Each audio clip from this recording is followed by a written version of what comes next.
So you have created, you and your colleagues have actually helped to create an education authority that is an exemplar of excellence in North America. Now that's where you are. The question is, of course, where are you going? And that's for yourself. And that's I see that as what the inquiry that has began years ago, I suppose, but is changing in the form that you've started to change the conferences and how you facilitate those and how you facilitate the conversations. So, education authorities across North America and those in Europe are facing the same challenges, roughly, and I would call that challenge a battle for relevance. And this is why the term, I'm quite sure why Brendan and Jeff and Leslie have picked up on the theme of your iceberg is melting, because there is a battle for relevance going on. And it's not over.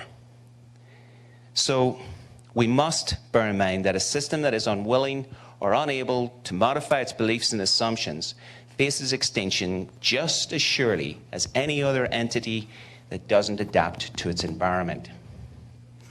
And as I come back to that aspect of beliefs and assumptions, and I would advocate that one of the best places to start is with your group assumptions, because individual assumptions are one thing, right? They have a huge impact on us, not only how we operate our own lives, but in teams and groups.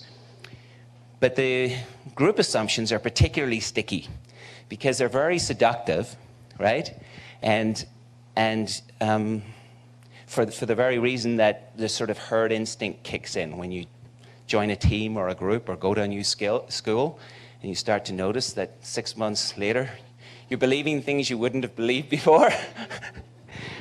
So I'd advocate that one of the places to start is with your group's assumptions, and also that it could be argued that a culture is basically built up of a set of beliefs and assumptions.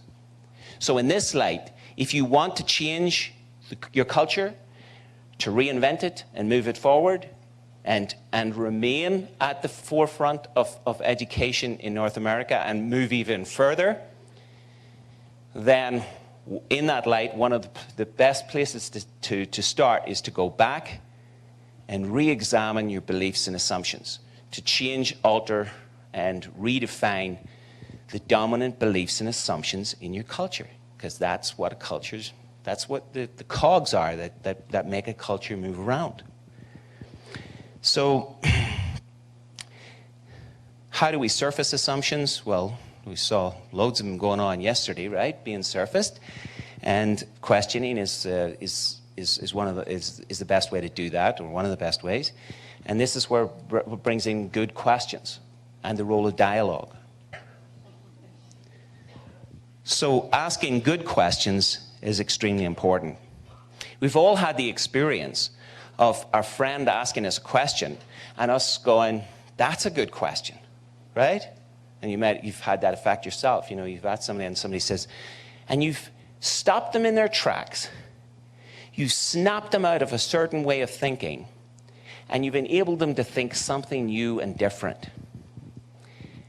I don't think we ask enough questions. I think we rush. The tendency, just a natural human tendency, is to rush to answers. My definition of a good question is that it doesn't produce good answers. It just produces more good questions.